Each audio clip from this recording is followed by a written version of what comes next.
You're listening to Civic Media.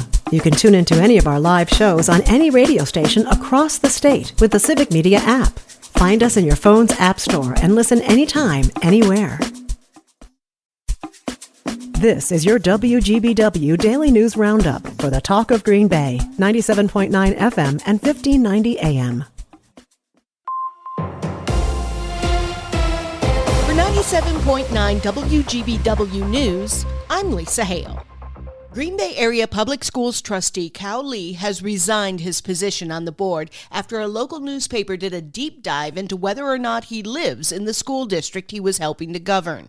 We reported yesterday afternoon that the Green Bay Press-Gazette investigated a tip that Lee does not live in Green Bay, but rather has a home in Hobart, which is not part of the district. The school district sent a press release at 4:30 yesterday afternoon announcing Lee resigned. The school district said the board will review a timeline and process to appoint a new board member at a future meeting. An election will be held in April 2026 to officially fill the seat. Meanwhile, the Republican Party of Brown County has asked Brown County DA David Lassie to launch a criminal investigation into what they called residency fraud. The Joint Finance Committee has started work on the state budget. Yesterday, they voted down a lot of Governor Tony Evers' budget proposal, and that's not a surprise. It's been their strategy.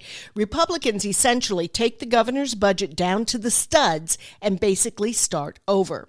GOP members released their plan to nix about 600 proposals from the Evers plan. It's a long list. They're cutting measures to legalize marijuana, eliminate taxes on personal care products, give child care centers subsidies now that child care counts has ended, and increase taxes for the richest Wisconsinites.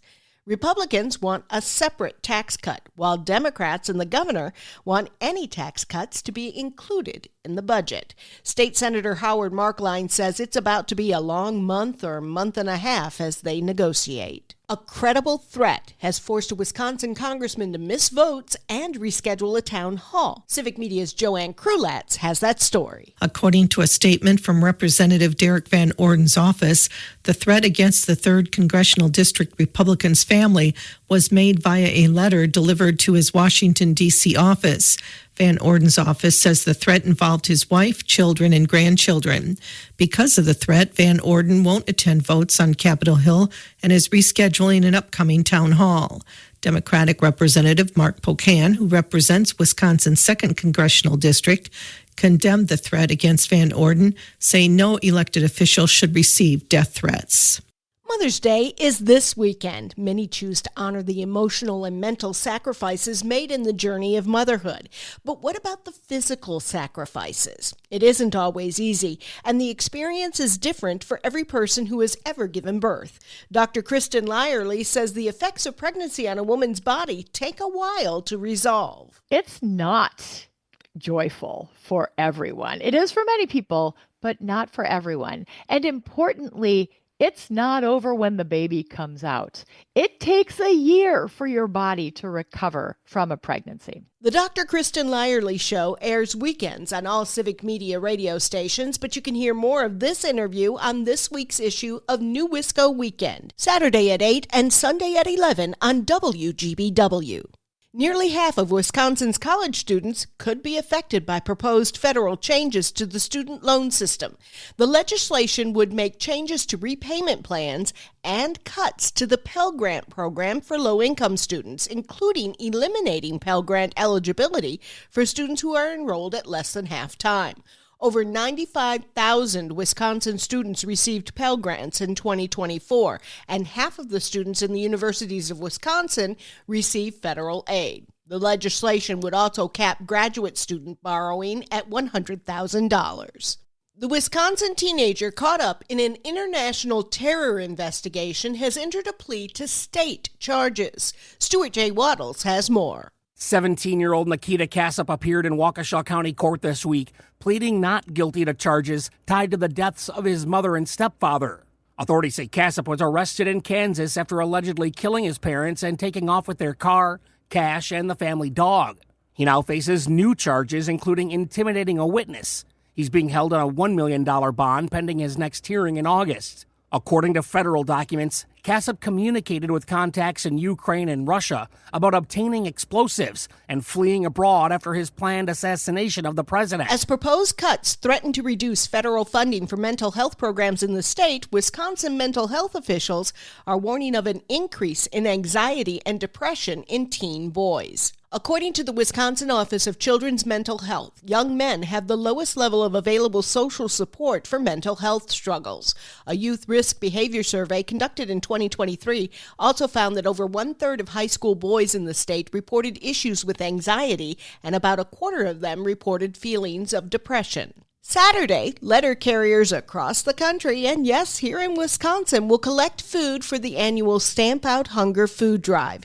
Your local letter carrier will collect non-perishable donations left by your mailbox or taken to the local post office. Donated food will be delivered to local food banks, pantries, and shelters. Letter carriers have been participating in the Stamp Out Hunger food drives for 30 years, collecting more than 1.8 billion pounds of food. I'm Lisa Hale, 97.9 WGBW News. For news anytime, log on to WGBW.FM. Milwaukee heads to Florida for a 3-game series. Hi, I'm Jimmy Kuska filling in for Mike Clemens. After taking 2 of 3 games from the Houston Astros this week to get back to 500, the Brewers are taking on the Tampa Bay Rays for a 3-game set this weekend. The Rays are currently on a 3-game losing streak and sit 5 games below 500. Milwaukee is 3 games back in the NL Central. The NBA playoffs continued tonight. Last night it was the Minnesota Timberwolves blowing past the Golden State Warriors 117-93 to even up the series at a game apiece. Tonight's games include the Pacers taking on the Cavaliers, where Indiana leads 2-0, and the Nuggets taking on the Thunder in a series currently tied at a game apiece. The NFL is announcing its schedule next Wednesday in full, but the league announced that it will release select games on its broadcast partners. Several games will be announced between CBS, Fox, NBC, and ESPN, as well as streaming platforms Amazon Prime and Netflix on Monday and Tuesday. The full schedule will then be announced Wednesday at 7 p.m. on the NFL Network. Lower-seeded teams in the WIAC Baseball Championship won both games yesterday as Platteville and Oshkosh advanced. They'll square off today. La Crosse and host Whitewater play in an elimination game to start things off today. One of those 4 schools will be crowned conference champion tomorrow afternoon at the end of the double elimination tournament. Today is the start of the WIAC Softball Championship at top-seeded Whitewater. Oshkosh is the number 2 seed. Both Whitewater and Oshkosh have a bye until tomorrow's semifinal round. Platteville takes on La Crosse, while Stevens Point gets Eau Claire. The winners today will play tomorrow in the semifinals, followed by the WIAC Championship game. Filling in for Mike Clemens, I'm Jimmy Kuska with Civic Media Sports. On your entertainment beat, I'm Pete Schwaba. Just days after the president announced 100% tariffs on foreign films, there is serious pushback. According to Variety, the proposal is on shaky legal ground as the president has been using the International Emergency Economic Powers Act of 1977, which gives him power to regulate trade in times of national emergency. But a Georgetown law professor says a 1994 amendment says the president can't stop the flow of audio-visual media. Since announcing the executive order, the White House said nothing official has been decided. Maybe Trump will forget about tariffs altogether after his failed run at the papacy. Keeping it papal, we have a new pope. But fun fact, according to the Hollywood Reporter, cardinals in Rome watched the movie Conclave as a research tool to help them in selecting the new pontiff. Politico reports that many cardinals called the film remarkably accurate. Coincidentally, the new pope's last name is not Fiennes, Lithgow, or Tucci. A new book about the show Better Call Saul reveals an interesting journey for the character of Saul Goodman. The character was first introduced on Breaking Bad before receiving its own spin-off, Better Call Saul. The role elevated actor Bob Odenkirk's career to a new level, although he probably would have gotten there anyway. The book, Saul Goodman v. Jimmy McGill, the complete critical companion to Better Call Saul, reveals that AMC wanted producers of Breaking Bad to scrap the Saul Goodman character altogether, but the producers stuck to their guns.